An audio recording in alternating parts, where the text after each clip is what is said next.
Assalamu alaikum. Hi, Oracle Reiki spiritual healer. And I was having a flashback. I was eating some peach cobbler, and I was having a flashback, and I wanted to come on here and give you the idea of why I'm having this flashback, because people do not understand that when you live in a juke joint, there are people, very early on that will try to groom you, and and the elders, your parents, your mothers and fathers, they will sacrifice you to these people. So very early on, when my parents were trying to sacrifice me by putting me on medication that will put me to sleep, not understanding, that I had already identified the people in the juke joint who were trying to groom me.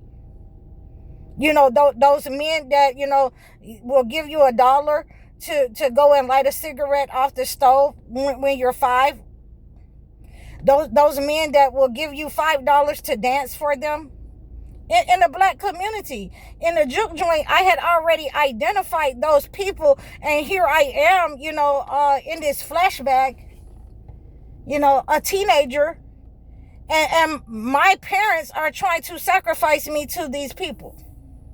So, I started to booby trap my room. My brother and we used to play frisbee outside, and I was really fast at jumping, and I was like, one of those little dogs. I could just run and jump up in the air and get the frisbee. So, I used those frisbees as a booby trap for my room, that whenever my mother or anyone would try to come in my room, I would take the handle off of pot tops.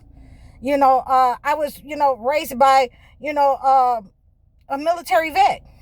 So I would booby trap my room. I would put, chains or, something by my door, a sledgehammer or whatever. So when you tripped over that, or when it fell, or when it hit you, then, you would have a problem. I could hear you, and then I would wake up. But I wasn't, when they found out that I wasn't on medication, and I was making these booby traps, and I couldn't be on medication if I was making these booby traps. And they were falling. They would take a few steps into my room and slide on the pot tops and fall, and I would wake up. They would be hit by these hammers.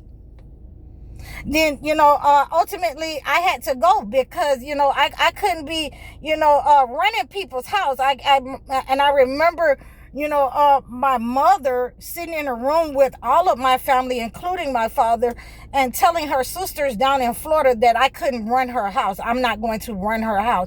And that's all that I could hear. And, in the next couple of days, over the next couple of days after that happened, I could see my mother, taking all of my clothes, coming into my room, taking all of my clothes and throwing them on the front porch, and getting my book bag and throwing my book bag on the front porch and putting me out. Recently, before I left and went on this mission, my father, told me to, let the doorknob hit me where the good Lord split me. And that's why I say, since I already know that, you're not capable, and you're being manipulated by the entity, I had to tell these people, I forgive you. There's only been one time that, I got an apology, and that was from my mother, and she wouldn't tell me what she had done. And again, because I had already figured out what she had done. So, I had already,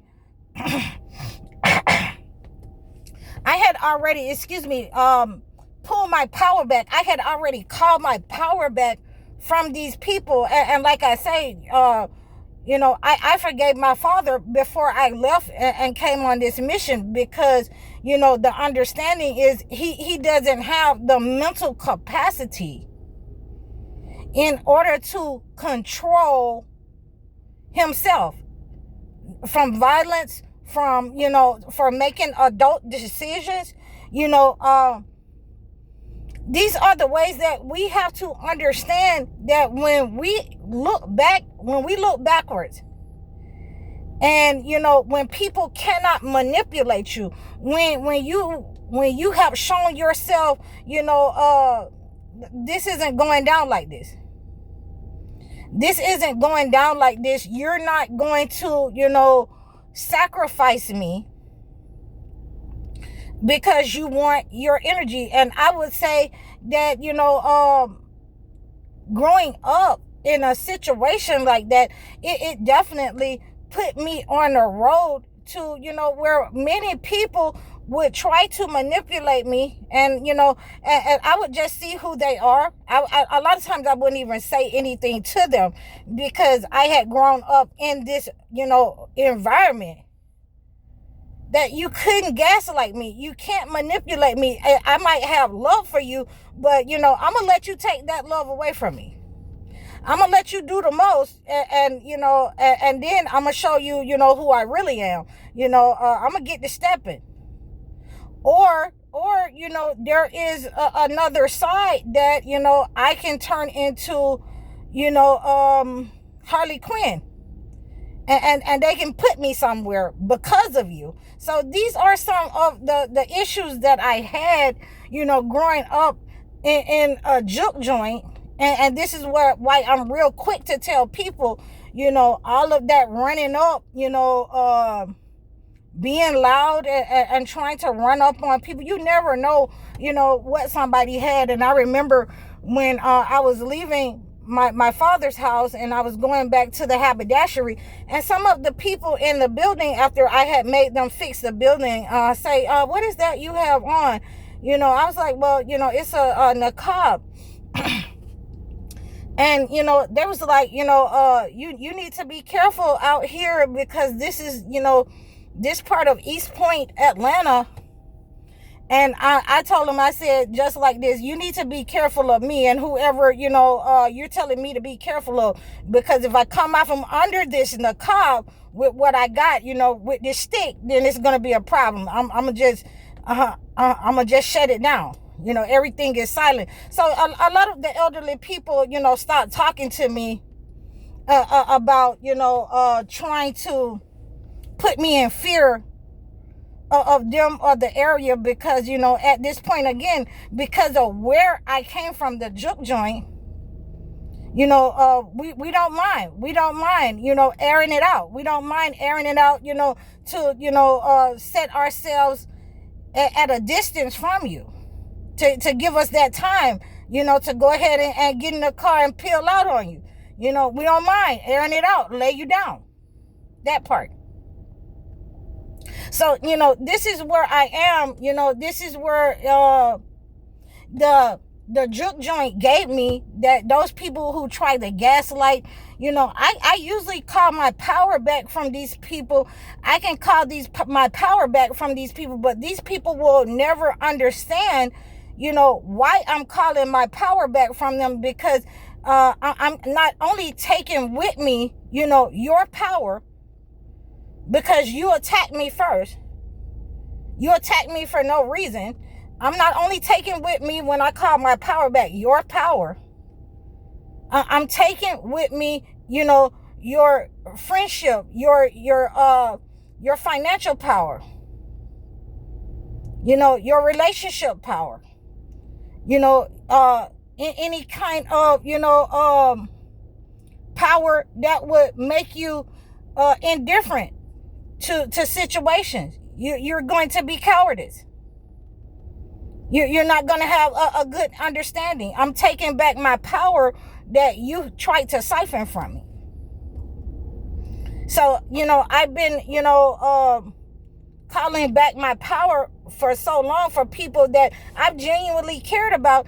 And, now that you're showing your true colors, that you just wanted to siphon my energy. You hate my gift. You hate my light. You hate me for some reason that I don't know, because I won't let you put me on medication. I've dealt with that first in my family, and I've seen other people. And when I see them do it, I just pull my power back from them. I got jokes too. I got jokes where, like I said, I will set you up for failure. Yeah, I'll set you up for failure. And when you show yourself as the person that I already know that you are, I'm going to call my power back, and I'm calling your power back too. And because you attacked me for no reason, you attacked me because you thought I was meek, dumb, low vibrational. You thought that, meek, weak, any of the above. Then I have to really, be humble and walk away and forgive people and call my power back. And I take not only with me my power, but I took my mother and father's power with me. I took all of those powers with me because I was able to discern, oh, that's what you were coming in my room for. You were trying to sacrifice me to the entity. You were trying to, make sure that I would be locked away, my entire life. That I would do something, without understanding. And I have to take your power so I can see what you're doing.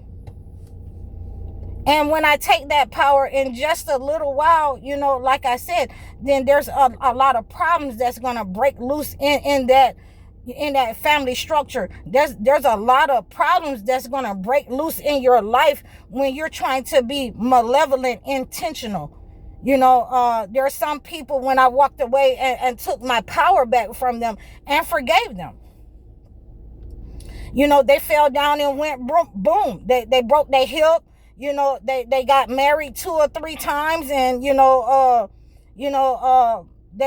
fell into the pit that they were, wanted from me. So these are the type of ways that we're understanding calling your power back, forgiving, telling people, I was wrong.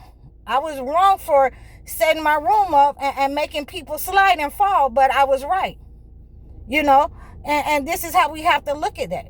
So I hope you received this message. You have to make sure that you look at things objectively in life, what God has given you the ability to do, then that's what you do.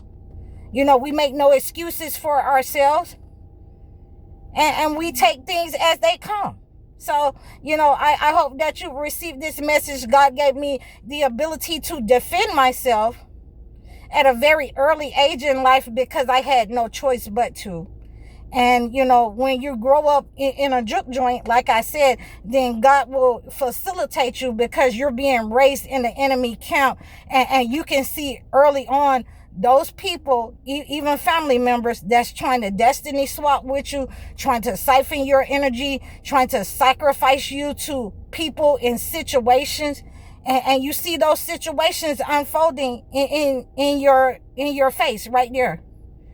In real time. So, if you've ever gone through any of these situations where, you had to put, your dresser up against the door to keep people out your room as a child, if you've ever grown up in the card house or, the juke joint, then you understand where I'm coming from. I hope you received this message. I'm High Oracle. You can reach out to me in the description below. Like, share, and subscribe over all of my platforms. Book your sessions. Assalamu alaikum.